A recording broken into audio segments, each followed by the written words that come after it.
ایران اپنی warfare technology سے پوری دنیا کو سرپرائز پر سرپرائز دے رہا ہے اور اب اس نے ایک بار پھر پوری دنیا کو حیران کر دیا ہے اپنے اس نئے شاہکار کو سامنے لا کر جو اس نے سمندر کی تہ میں چھپا کر رکھا ہوا ہے۔ جی ہاں، ایران نے کیا یہ ہے کہ اس نے سی بیڈ پہ اپنے میزائل کے سسٹمز کو سیٹ کر دیا ہے اور وہاں کے اس کو لانچنگ پیڈ کے طور پہ اب سی بیڈ کو وہ یوز کرے گا، یعنی آسان الفاظ میں سمندر کی تہ میں میزائل نصب کر دیے گئے ہیں، ان کو کامیابی سے چلانے کا مظاہرہ بھی کیا ہوا ہے اور اس کے بعد اب چونکہ اس پہ اس کی گرفت ایران کی مضبوط ہے، اس لیے اس نے دیکھا ہے کہ آبنائے ہرمز پہ چونکہ تھوڑا تھوڑا کر پریشر بڑھتا چلا جا رہا ہے یو ایس کی جانب سے کہ ان کی نیوی شاید یہاں آ کر اٹیک کر سکتی ہے اور کمرشل جو کمرشل ویسلز ہیں ان کو ایسکارٹ کر کے اپنی حفاظتی تحویل میں لے کر آبنائے ہرمز پار کرا سکتی ہے، تو اس نے اس موقع پر بہت ہی گرم لوہے پر ایک چوٹ ماری ہے اور اپنا ایک نیا پتہ شو کیا ہے جو وارفیئر سے متعلق ہے، اور اس میں بتایا یہ ہے کہ ہم نے سمندر کی تہ میں میزائل کا پورا ایک نظام لگا دیا ہے اور یہ اب آنے والے کسی بھی دشمن کو پلک جھپکتے میں دبوچ لے گا اور اس کو تباہ و برباد کر دے گا۔ یہ آبنائے ہرمز کے ارد گرد جو ایران نے بچھائی ہوئی ہیں بارودی سرنگیں، اس کے علاوہ ایک الگ سیٹ اپ ہے جو یہاں پر لگایا گیا ہے۔ ان میزائلز کے بارے میں بتایا گیا ہے کہ یہ سب مرینز سے فائر کیے جائیں گے اور ان کی جو غدیر سب ہے اس کو وہاں سے اس کے ذریعے اس کو لانچ کیا جائے گا اور اس کا کامیاب مظاہرہ کیا گیا ہے۔ یہ 100 میٹر پر سیکنڈ کی رفتار سے نکلتا ہے سمندر کا سینہ چیر کر اور پھر باہر نکلنے کے بعد یہ دشمن پر حملہ کرتا ہے اور اس میں تقریباً 2000 کلو گرام تک جو ہے وہ بارودی مواد اور ایکسپلوسیو جو ہے وہ یہ اپنے ساتھ لے جا سکتا ہے، اور یہ انتہائی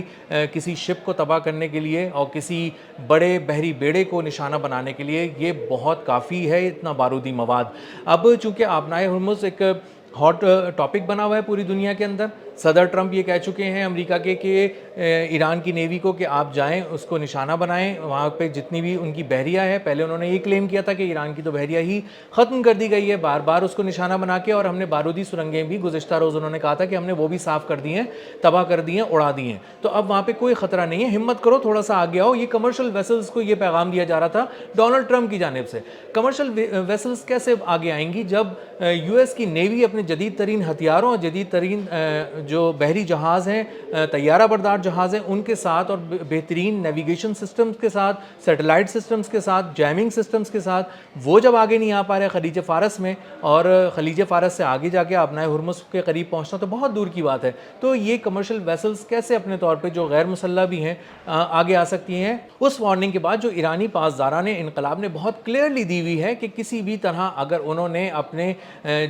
سسٹم کے ذریعے آگے آنے کی کوشش کی ویسلز نے تو انہیں تباہ کر دیا جائے گا۔ اسی کے بعد جو آبنائے ہرمز پہ چونکہ ٹریڈ رکی ہوئی ہے، آئل ٹریڈ بھی رکی ہوئی ہے، اس کے علاوہ کسی قسم کی انرجی سپلائیز اس کے روٹ کے تھرو نہیں ہو پا رہی۔ 33 کلومیٹر یہ چوڑی راہداری ہے تجارتی، اور یہ آبنائے ہرمز کہلاتی ہے، اور آبنائے ہرمز جو ہے بیسیکلی خلیج فارس اور خلیج عمان کو ملا رہا ہے۔ اب یہاں سے کوئی ایشیا کی طرف کوئی کارگوز نہیں جا سکتے، ایشیا سے کوئی کارگو جو ہے وہ آگے یورپ کی طرف نہیں جا سکتا، تو چونکہ سارے کارگوز رکے ہوئے ہیں اس لیے ایک بدترین انرجی کرائسس پوری دنیا کے اندر دیکھا جا رہا ہے، خاص طور پر ایشین کنٹریز کے اندر بہت زیادہ ہے۔ گزشتہ روز ہم نے بتایا بھی تھا کہ بھارت میں جو ہے وہ گیس ختم ہو گئی ہے کیونکہ ان کے جو ان کے کارگوز تھے اور ایل پی جی کے لیے جو ان کی سپلائیز تھیں وہ ساری کٹ ہو چکی ہیں، اور وہاں پہ